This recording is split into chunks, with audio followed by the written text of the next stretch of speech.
Dans le monde de Squid Game, presque personne n'est totalement innocent. Participer à une série de jeux d'enfants pour soit rembourser ses dettes, soit mourir en essayant, entraîne une abondance de violence, de trahison et de véritable dépravation. Aujourd'hui, nous allons faire de notre mieux pour classer la pire action de chaque personnage de Squid Game.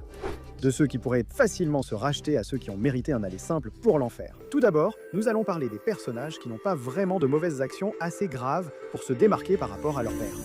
Il s'agit là de défauts humains basiques. Nous allons commencer avec 3 personnages que nous considérons comme essentiellement innocents. Young-mi, Jun-hee et Kyung-jung. Le pire que ces 3-là aient fait, c'est participer au Squid Game. Mais on ne peut pas vraiment les qualifier de coupables, juste désespérés dans une situation horrible. Chacun avait des raisons nobles de participer et n'a jamais recouru à la violence ou à la tromperie. Jun-hee voulait subvenir aux besoins de son futur enfant. Kyung-sik avait besoin d'argent pour payer le traitement du cancer du sang de sa jeune fille. Et même si nous ne savons pas grand-chose sur Young-mi par rapport aux autres, nous savons qu'elle était la plus visiblement terrifiée à l'idée de continuer les jeux, allant même jusqu'à supplier les autres joueurs de voter X. À ce propos, ces 3-là ont toujours voté pour mettre fin au jeu, ce qui signifie que même dans leur désespoir, ils avaient encore la lucidité d'accepter pleinement la vérité.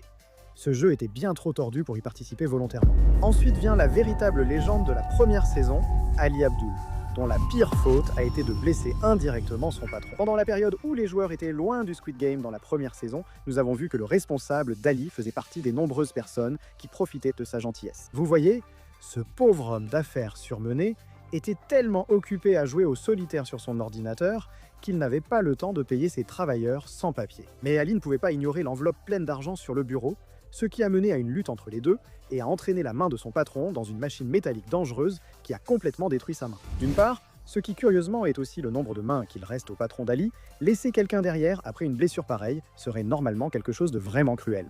Sérieusement, comment va-t-il jouer au solitaire maintenant? Mais sachant qu'Ali, travailleur sans papier, luttait pour subvenir aux siens et voulait juste être payé pour son travail, ce choix devient bien plus compréhensible. Ce gars aurait sans doute tout perdu en attendant de l'aide. Ali a aussi perdu plusieurs doigts à cause des conditions dangereuses de son patron, donc c'est juste le karma. Et pour compléter cette catégorie, il y a Kyung-ja, dont la pire action a été d'insulter Hyunju. Vous savez, ce parent à Noël ou à Thanksgiving qui dit des choses où l'on sent qu'il n'essaie pas d'être offensant, même s'il l'est. Oui, c'est Kyung-ja. On pourrait penser qu'en traitant Hyunju de laide, elle serait l'une des joueuses les plus désagréables de la saison. Mais ce serait une erreur, car c'était la GOAT. Et deuxièmement, elle a vraiment fini par apprécier Hyunju en tant que personne, même si elle ne comprenait pas vraiment son mode de vie. Elle est réaliste, exprime sincèrement ses pensées et ressentis, mais sait donner une chance aux autres et les traiter avec respect.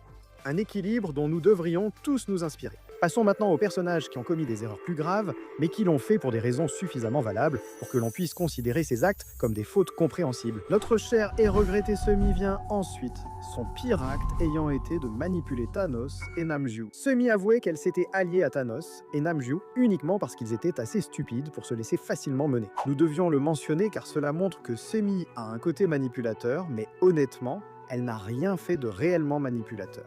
C'est plutôt qu'elle était prête à le faire si la situation l'exigeait. Genre, oui, s'associer avec le rappeur SoundCloud toxicomane et mentalement instable n'était pas une bonne décision en soi, mais comme tout le monde là-bas, Semi essayait juste de s'accrocher aux personnes les plus fortes qu'elle pouvait trouver. Elle a toujours été compatissante, loyale et prête à risquer sa vie pour rester avec Min-soo au défi Mingle, plutôt que de le trahir. Quel geste de bonté, nous sommes certains qu'il sera accueilli avec la gratitude et la dévotion qu'il mérite. Ensuite, nous avons Juno, le détective infiltré préféré de tous, dont la pire faute a été de ne pas révéler l'identité du frontman. Parmi toutes les révélations des derniers épisodes de la première saison de Squid Game, la plus déchirante était peut-être que le frère que Juno cherchait en infiltrant le Squid Game était en réalité celui qu'il dirigeait depuis le début. C'est sans doute la pire fin possible pour Juno, et pour aggraver les choses, il a été abattu à bout portant dans la poitrine et est tombé dans l'océan en contrebas. Une fois qu'il est sauvé et qu'il finit par se réveiller, Juno coopère avec Ji-hoon et quelques autres alliés pour retrouver l'île où se déroulent les jeux, mais il refuse de révéler l'identité du maître de jeu. On ne peut pas dire qu'on ne le comprend pas. Bien sûr, ce gars ne veut pas que son propre frère soit tué, même après avoir prouvé qu'il n'hésiterait pas à tirer sur Juno lui-même, mais il est possible que connaître l'identité du maître de jeu aurait pu aider à faire avancer l'enquête d'une certaine manière. Donc il reste coupable de retenir des informations assez cruciales. Merci d'avoir joué avec nous jusqu'ici. Ensuite, il y a Ji-young qui a commis le pire en tuant son père. Voilà déjà un premier meurtre à évoquer. Difficile de présenter cela positivement, mais ne vous inquiétez pas. Ji-young avait sans doute l'une des meilleures raisons de commettre un patricide. Elle a vu son père poignarder sa propre mère à mort, et comme si cela n'était pas déjà assez ignoble, il a ensuite prié pour obtenir le pardon. Écoute, prier sincèrement pour le pardon, c'est bien, mais ce pasteur maltraitait sa femme et semblait aussi agresser sa fille. Personne ne peut blâmer Ji-young, sa fille adolescente, d'avoir vengé sa mère en tuant son père, cet hypocrite. Ce n'était pas un meurtre de sang-froid, c'est le cas d'une enfant troublée qui a atteint son point de rupture. Je suis surpris que Minhyo soit si bas dans notre classement. Sa pire action fut de tuer Deok-soo. Je pensais que Minhyo avait fait plus de choses louches cette saison, mais c'était sans doute juste une impression. Minhyo était généralement impolie, égocentrique et matérialiste. Mais en y repensant, elle n'a jamais vraiment essayé de blesser quelqu'un activement. Pas quand ce n'est pas justifié, c'est-à-dire entre en scène Deok-soo, un gangster et terroriste auteur de meurtres de masse qui ne montre jamais la moindre loyauté, compassion, ni même la décence humaine de base, sauf quand il a besoin d'utiliser les gens pour servir ses propres intérêts. Quand il fait l'erreur de passer une nuit avec Minhyo, ou plutôt de passer un moment assis avec elle, en y repensant pour ensuite la larguer après lui avoir promis qu'ils iraient jusqu'au bout ensemble, elle a tenu sa promesse de le tuer s'il la trahissait. À l'épreuve du pont de verre, elle a révélé la lâcheté de Deok-soo en le jetant avec elle dans les profondeurs alors qu'il suppliait pour sa vie. Comme Deok-soo était un vrai salaud et un meurtrier de masse, et qu'attendre aurait causé la mort de 5 autres personnes, cela devient en quelque sorte un moment héroïque quand on y pense. Je suppose que l'une des nombreuses choses dans lesquelles Han Minhyo excelle, c'est de complètement déjouer nos attentes, même après sa mort. Ensuite, nous avons une entrée double, Hyunju et Jungbei. Leur pire acte fut de voter une seule fois chacun pour poursuivre les jeux. Contrairement à la première saison, les joueurs pouvaient 7 fois décider par vote de continuer ou non. Jungbei et Hyunju, pourtant généralement bienveillants, ont tous deux voté pour poursuivre les jeux, même s'ils étaient en équipe avec des personnes clairement opposées à cette décision. Pour Hyunju, c'était trahir son amitié naissante avec Youngmi, qu'elle savait terrifiée à l'idée de continuer ses jeux. Et pour Jungbei, cela a compromis le plan de son ami visant à mettre fin au jeu une bonne fois pour toutes.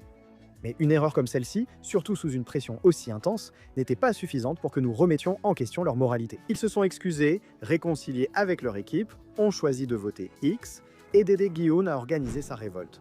Ils se sont donc rachetés. Pour compléter cette catégorie, il y a le personnage qui a été le plus difficile à classer dans cette liste. Et il ne s'agit nul autre que Gi-hun, dont la pire faute a été de ne pas voir sa fille. Cela peut sembler un choix surprenant puisque Gi-hun a fait beaucoup d'autres mauvaises choses qui étaient bien plus graves sur le moment. Il a profité de l'état mental d'Ilnam pour gagner au jeu des billes, bien qu'ils étaient alors amis. Et plus tard, il a même accepté le fait que certaines personnes devraient mourir pour que le Squid Game soit réellement arrêté. Mais ces deux actions ont un point commun. Elles ont été faites par pur désespoir.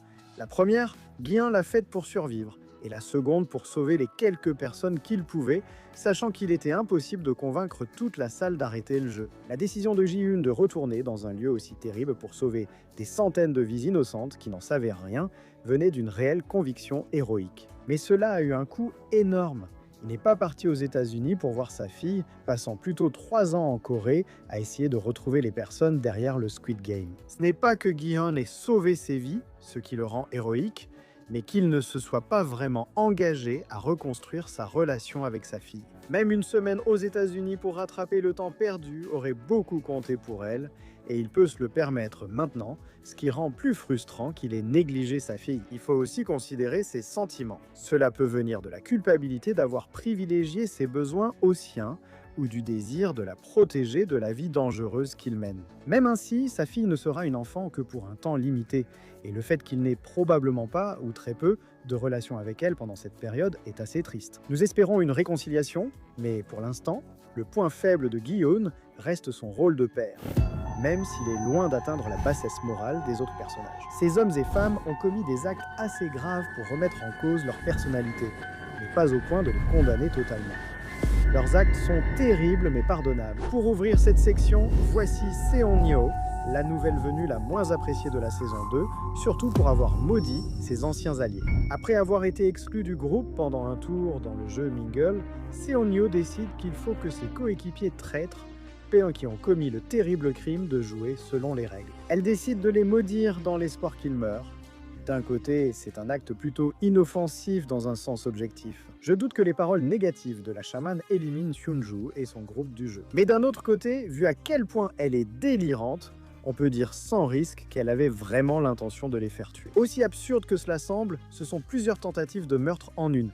Mais comme rien ne s'est passé, elle pourrait juste dire « Désolé, c'est ma faute » et les autres l'accepteraient, sans doute. Aussi grave que soit le fait de monter une sorte d'arnaque crypto, Myung-gi a quand même un acte encore pire à son actif. Il a causé la mort de Young-mi pour se sauver lui-même. Il est vrai que c'est difficile de rester objectif sur ce point, parce que Young-mi était vraiment un personnage adorable. L'avoir supplié son aîné était déchirant, il est donc facile de détester Myung-gi pour avoir signé son arrêt de mort. Cependant, en laissant l'amitié de côté, il faut se rappeler que ce jeu reste une bataille pour la survie. Le fait que Myung-gi ait brutalement tiré Yoon-ju dans la pièce l'a peut-être empêché de sauver Young-mi, mais a aussi évité la mort de Yoon-ju et des autres présents. La situation était difficile et il n'en a tiré aucun plaisir. Mais il a fait ce qu'il fallait pour survivre, rendant ce meurtre l'un des plus pardonnables de la série. La barre est incroyablement basse aujourd'hui. Parlons d'une favorite de la saison, Se-byung, dont la pire action fut de travailler pour Jok-soo. Nous n'avons pas vraiment beaucoup de détails sur la nature exacte de la relation entre Se-byung et Jok-soo. Nous savons seulement qu'elle était impliquée avec Jok-soo comme l'une des employées de ce gangster brutal. Apparemment, elle a fini par devenir indépendante, ce qui sous-entend qu'elle a commis de nombreux crimes, même sans l'implication de Jok-soo. Elle n'hésite pas à voler les gens ou même à les menacer si nécessaire, comme nous l'avons vu avec son intermédiaire dans la première saison. Je pense qu'on peut dire sans risque que Se-byung fait probablement partie des personnages de cette liste ayant commis le plus de crimes. Comme la plupart des joueurs, elle veut surtout une vie meilleure et paisible pour elle-même et sa famille. Ayant grandi en Corée du Nord en guerre, elle a connu une culture marquée par la violence. Comparé à cela, la vie de gang devait probablement lui sembler une amélioration, surtout quand on considère que tout ce qu'elle voulait vraiment, c'était réunir sa famille sous un même toit. C'est noble, et il faut lui reconnaître le mérite d'être devenue une personne plus altruiste et compatissante envers les gens en dehors de sa famille tout au long de la première saison. Vu le nombre de ses crimes, il faut la classer plus bas malgré ses progrès. Travailler avec quelqu'un comme Jok-soo implique forcément des comptes à rendre. Après, elle arrive une autre transfuge, Nol-yud, dont le principal tort fut d'avoir travaillé comme membre du personnel du Squid Game. Nol-yud, transfuge nord-coréenne, cherche seulement à retrouver sa fille et l'emmener dans le sud pour vivre en paix. C'est à peu près aussi noble que possible comme motivation, ce qui rend d'autant plus regrettable que le chemin vers cet objectif soit semé de tant d'effusions de sang. Lorsqu'elle a été recrutée pour le Squid Game, on lui a seulement dit qu'elle abrégerait les souffrances des gens. Ces personnes n'étaient pas en phase terminale, mais des victimes désespérées de pauvreté et de dettes extrêmes, un détail commodément passé sous silence. Même si Nol-yud commet de nombreux actes horribles, dont des meurtres de masse, elle n'a en réalité pas le choix, étant trop impliquée dans son rôle. On pourrait certainement la voir se racheter dans la saison 3, mais pour l'instant, on doit la placer assez bas rien qu'à cause du nombre impressionnant de personnes qu'elle a tuées. En apparence, la pire action du prochain personnage paraît plus raisonnable que celle des précédents. Mais écoutez bien, le prochain, c'est Young-sik. Son pire acte a été de mettre sa mère en danger à cause de dettes de jeu. Young-sik est loin d'être le seul personnage de la série à souffrir d'une addiction au jeu, mais sa dépendance est allée si loin que sa propre mère âgée s'est inquiétée au point d'entrer elle-même dans les jeux pour rembourser ses dettes. Par désespoir, il a aussi voté pour que les jeux continuent à un moment donné, car sa dette était encore pire qu'il ne le laissait paraître, au point qu'il risquait de se faire prélever plusieurs parties de son corps comme garantie. Alors on ne peut pas lui reprocher de vouloir sortir de cette situation par tous les moyens nécessaires, mais d'un autre côté, en restant dans le Squid Game, il risquait potentiellement de perdre toutes les parties de son corps, sans parler de mettre en danger la vie de sa propre mère, ce qui est particulièrement bas, étant donné tout ce qu'elle a fait pour lui. Mais au moins, il semble déterminé à rester avec elle dans les jeux chaque fois que c'est possible. La loyauté compte pour quelque chose, non? Eh bien pas si vous demandez à Min-soo, en tout cas. Son pire acte a été sa trahison envers Semi. D'accord. Trahison est peut-être un mot fort, mais il décrit bien à quel point Min-soo a été horrible envers son unique ami dans le jeu. Nous avons déjà parlé du fait que Semi est un véritable ange, surtout quand on considère qu'elle est la seule à avoir accepté de prendre Min-soo sous son aile comme amie et coéquipière. Mais malgré le fait d'avoir été repérée par Semi elle-même, Min-soo a constamment profité de sa gentillesse. Pendant l'épreuve de Mingle, il a refusé de rester avec elle et l'a trompée en lui volant sa place dans la pièce suivante avec Thanos et Namgyu. Encore pire, plus tard, il essaie de sauver la vie de Semi lorsqu'elle est attaquée par Namgyu en laissant tomber une bouteille près de lui. Nous ne blâmons pas Min-soo d'avoir échoué, mais de ne pas avoir profité de la distraction pour approcher Namgyu ou demander de l'aide.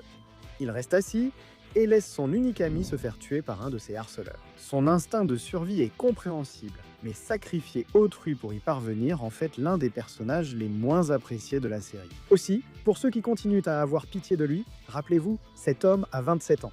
Il a tout à fait le droit d'avoir peur mais c'est un adulte responsable de sa propre lâcheté. Dans le même esprit vient ensuite Deo, l'ex-marine dont la plus grave erreur fut de ne pas fournir de munitions à son équipe. Il faut admettre que nous avons été un peu durs avec Deo dans notre classement du bien au mal.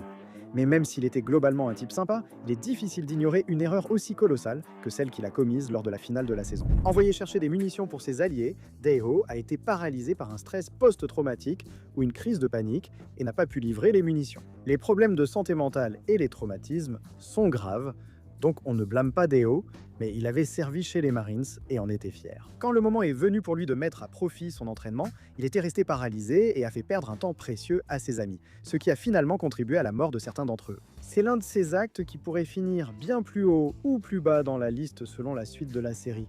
Mais pour l'instant, c'était l'une des erreurs les plus remarquables de la série jusqu'à présent. Ça fait mal de voir un homme aussi incontestablement bon tomber en disgrâce à ce moment-là, parce que ça semblait tellement réel. Comme la lâcheté de Mintsu, on pourrait voir beaucoup de gens paniquer comme Deo l'a fait ici dans la vraie vie. Même si c'était une grosse erreur, il n'est pas irrémédiablement perdu. Que diriez-vous de quelque chose de moins réaliste? Byung-ji, le médecin de la première saison, a commis l'acte le plus prévisible en aidant à une opération de prélèvement d'organes. Honnêtement, on a compris. Non, pas le trafic d'organes, c'est dégoûtant. Mais on comprend qu'il faut utiliser toutes ses compétences pour survivre dans un milieu comme le Squid Game. Mais parfois, ça peut aller un peu trop loin, comme, par exemple, aider à pratiquer des opérations post-mortem sur les victimes, juste pour rendre les ordures derrière le jeu encore plus riches. Et cela sans mentionner que certains candidats étaient encore en vie, ce qui montre que Byung-gi était prêt à prolonger la souffrance des victimes pour tenter de se sauver. On le considérerait comme un super vilain si ce n'était pas à cause de la situation pourrie dans laquelle il se trouvait. Woo-seok et Monsieur Kim sont notre prochaine entrée en duo, et leurs pires méfaits se résument à leur profession, travaillant comme gangster et usurier. Tout d'abord, est-ce que quelqu'un d'autre a complètement raté le détail que Monsieur Kim est ce même usurier de la saison 1, épisode 1, qui a menacé Ji-hoon? Voir sa coopération avec Gi-hoon après le remboursement change vraiment la perception qu'on a de lui, tout comme son sacrifice pour que Woo-seok revoie sa femme. Même ainsi, ces deux-là ne sont pas des citoyens modèles.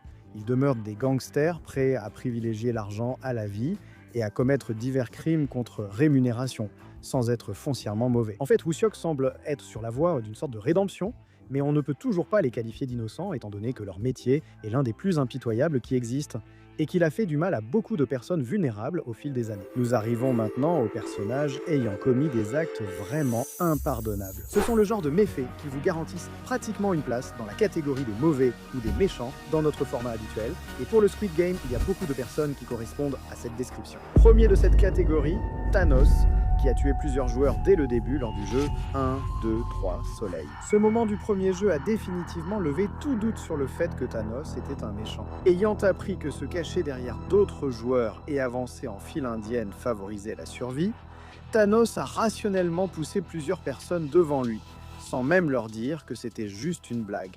Gros. Non seulement Thanos a tué plusieurs personnes littéralement sans aucune raison, mais en plus il l'a fait alors que cela ne pouvait que rendre le jeu plus difficile pour lui. Ce niveau de folie est presque impressionnant, mais Thanos étant sous l'emprise de drogue, on ne le placera pas plus bas que ceux ayant commis plus de meurtres de sang-froid avec un esprit lucide. Sur ce, passons au méchant de la première saison, Seong-woo. Ce type a commis beaucoup de mauvaises actions, mais nous avons choisi le meurtre de Kang Se-byok comme la plus impardonnable. Avec Ali et l'homme capable de différencier les dalles dans le jeu des dalles de verre, même si on ne pouvait pas justifier les actes de Seong-woo, on pouvait au moins dire qu'il agissait pour survivre. Dans le jeu des billes, seul Seong-woo ou Ali pouvaient survivre. Dans le jeu des dalles de verre, si Monsieur Vert ne s'était pas dépêché, le groupe n'aurait pas eu le temps de traverser. Mais ensuite, il y a Se-byok, une jeune femme et ancienne coéquipière de Seong-woo, qui ne voulait rien de plus que de réunir sa famille. À cause de l'explosion de verre totalement inutile à la fin du jeu, Se-byok était déjà gravement blessé et avait perdu beaucoup de sang. Mais dans un moment de véritable bassesse et de lâcheté, Seong-woo a attendu que Gi-hoon parte chercher de l'aide pour elle et l'a assassinée, sans autre raison que de se faciliter la tâche. Avec Ali, il n'y avait littéralement aucun moyen pour Seong-woo de survivre si Ali restait en vie aussi. Avec le gars du verre, cela aurait peut-être été possible, mais c'était trop risqué. Mais avec Se-byok, il aurait pu se mesurer à elle, mais il n'a même pas voulu donner à cette fille déjà mourante la chance de se battre jusqu'au bout. Il était inévitable que nous rejoignions le tristement célèbre Namgyu, dont le pire acte a bien sûr été de tuer Semi. Alors que Thanos comptait généralement sur un mélange de manipulation et de charisme pour contrôler les gens, Namgyu était plutôt un tyran ouvertement brutal. Il était l'une des personnes les plus ouvertement cupides et cruelles de la compétition. Mais même pour lui, poignarder Semi à mort représentait un tout nouveau niveau de méchanceté. Cela n'allait pas vraiment lui faciliter la tâche, puisque Semi était, il faut l'admettre, l'un des concurrents les moins forts physiquement à ce stade de la compétition. En fait, bien qu'il soit allié avec Semi, cela nuisait à ses chances. Mais il était rancunier et voulait affirmer sa domination après le départ de Thanos, en tuant une fille innocente qui ne lui avait rien fait, à part quelques remarques sarcastiques. Mais même si on ne le voit pas vraiment tuer quelqu'un directement, on pourrait dire que Jang Dae a fait encore plus pour nuire aux chances de survie des autres. Son pire acte fut aussi son seul, rassembler les gens pour poursuivre les jeux. Jung Dae est un homme puissant, mais c'est aussi l'un des, si ce n'est l'homme le plus endetté de toute la compétition. Il met donc à profit son pouvoir de persuasion pour convaincre les autres que Gi-eun et ses alliés mentent sur les dangers des jeux, ou qu'ils sont en réalité les méchants qui essaient de garder le prix pour eux, ou en gros, il tourne l'histoire dans tous les sens pour que cela paraisse normal que d'innombrables personnes soient tuées, afin que la cagnotte augmente et que cela envahisse totalement la peine. La seule raison pour laquelle ce type n'est pas encore plus bas, c'est qu'il a effectivement une dette sérieuse à rembourser. Mais tu sais, tout le monde ici est dans la même situation, mec. Qu'il soit aussi excité à l'idée de voir plus de morts juste pour rembourser ses dettes, montre à quel point il est égoïste et insensible. Ses discours ayant mené beaucoup de gens à leur perte, il doit être placé presque tout en bas de notre classement. En termes d'égoïsme et d'insensibilité, les personnages les plus dépravés de la série sont les VIP, même s'ils ne figurent pas parmi les 5 derniers. Leur pire acte, bien sûr, c'est de regarder et de parier sur les joueurs du Squid Game. Maintenant, leur position dans le classement peut prêter à controverse, car, encore une fois, ce sont sans aucun doute les êtres humains les plus ignobles de la série. Leur manière de voir les joueurs comme de simples jouets pour leur divertissement et profit montre jusqu'où ils sont tombés dans la dépravation. Oh, toi, parier autant sur le numéro 69 au... C'est un si beau numéro 69. Il n'y a aucune douleur, torture ou agression directe qui les affecte, sauf si c'est contre eux, bien sûr. Ce ne sont que des riches prétentieux qui n'ont rien d'autre à faire que regarder des gens se faire anéantir. Pourquoi sont-ils classés si haut? C'est simple. Même s'ils apprécient sans doute le divertissement le plus dépravé, ce ne sont pas eux qui commettent des actes. Bien sûr, hors écran, je serais étonné si ces types n'avaient pas de vrais squelettes dans leur placard. L'un s'est même mis à agresser sexuellement un des employés par ennui du carnage. Mais d'après ce que nous voyons, ces types ne font pas directement des choses indicibles. Ils les font faire par d'autres pour en tirer un plaisir malsain, aussi horrible soit-un-tel. Le seul truc qui soit bien pire que des gens comme les VIP, c'est de leur faciliter la tâche. Parlons maintenant du méchant surprise de la saison, le Capitaine Park. Ce type est un peu difficile à cerner puisqu'on ne sait pas pourquoi il a fait ce qu'il a fait, mais on peut certainement l'accuser d'avoir tué un homme et probablement d'avoir aidé le chef de jeu. Au début, le Capitaine Park semblait sympathique, mais on a découvert ensuite qu'il sabotait les recherches de l'équipe pour trouver l'île de Squid Game. Surpris en train de bidouiller un drone, il jette son coéquipier par-dessus bord pour éviter les soupçons. Mais ils finiront bien par remarquer l'absence d'un membre, non? J'imagine qu'il va simplement compter sur de bons vieux mensonges pour détourner autant de soupçons que possible de lui. Même si on ne va pas le mettre plus bas, puisqu'il obéit sûrement à quelqu'un de plus puissant, on doit quand même condamner ses actes pour la simple raison qu'il empêche délibérément Junho de révéler les horreurs de Squid Game au monde, tout en jouant le rôle du gentil pêcheur du quartier. Donc, sur ce, passons à son probable patron, Ino, dont le pire crime est de diriger Squid Game. Bon, on a peut-être été un peu trop dur avec Ino dans notre classement du bien au mal. Il semble être un homme vraiment brisé qui, au moins, éprouve encore un certain attachement pour son frère. Mais aucune justification ne pourrait rendre acceptable sa décision de devenir le frontman. Ino a participé à Squid Game, donc il connaissait parfaitement les horreurs qu'il impliquait. Et pourtant, il a quand même choisi de diriger le jeu lui-même, envoyant des centaines de personnes à leur perte. Il peut se justifier à ses yeux, puisqu'il avait techniquement raison en disant que les gens étaient là volontairement, mais cela ne l'excuse pas d'avoir aidé à organiser un jeu transformant des personnes vulnérables en chevaux de course. Sauf que je suis presque certain que même les chevaux de course ne se font pas abattre lorsqu'ils perdent une seule course. Le pire, c'est qu'après avoir perdu son emploi pour un pot de vin destiné aux soins de sa femme mourante, Ino, qui connaît bien l'exploitation financière, continue malgré tout à pousser d'autres personnes pauvres à tomber dans le même piège. Mais toutes les personnes pauvres et vulnérables recrutées pour les Jeux du Calmar n'inspirent pas forcément la sympathie. Notre médaille de bronze du mal revient à Deok-su, bien simplement pour être Deok-su.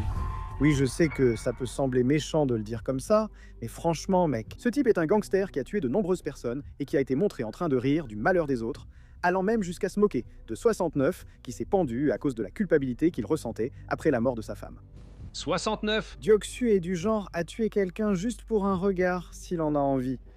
Mais ce qui est pire, c'est qu'il semble parfaitement maître de lui-même. Dioksu ne semble jamais incapable de se retenir, au contraire, il sait parfois se montrer malin et calculateur. Donc, chaque acte malveillant qu'il commet est sans doute mûrement réfléchi, et il ne le regrette pas. La médaille d'argent du mal revient à l'homme en costume, dont le pire acte a été de recruter d'innombrables personnes vulnérables pour les envoyer à la mort.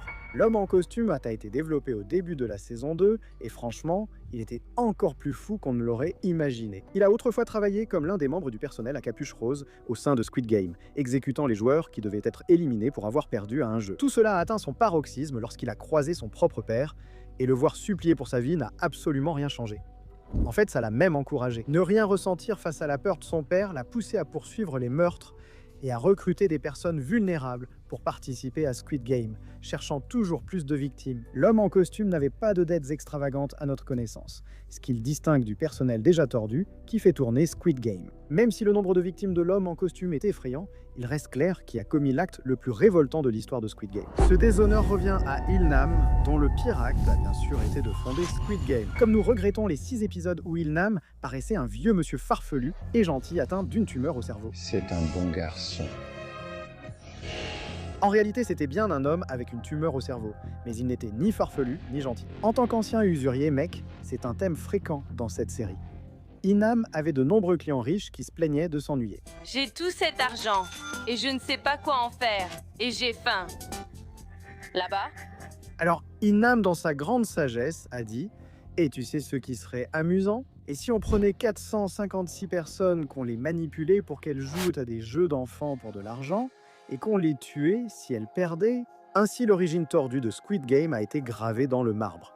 Inutile d'expliquer pourquoi cet acte est horrible, je préfère souligner l'ampleur du mal exposé ici. Voyez-vous, Ji-Hoon a participé à la 33e édition de Squid Game, une compétition annuelle organisée depuis 1988. L'édition 2020 était la 33e. La saison 2 se situant en 2024, Ji-Hoon participe à la 37e édition de Squid Game, ce qui signifie que 36 éditions sont déjà terminées. Chaque compétition, à ce que l'on sache, compte 456 joueurs, et même si certains ont probablement choisi de se retirer lorsqu'ils en ont eu l'occasion, cela devait représenter une très faible minorité, donc supposons qu'environ 400 personnes sont mortes à chaque compétition. Si l'on part de ces statistiques, le jeu tordu de Il-Nam a été responsable de la mort de, préparez-vous, 14 000 personnes. Même en cas d'erreur, ça fait sûrement au moins 10 000 morts, j'espère que tu t'es bien amusé, Il-Nam.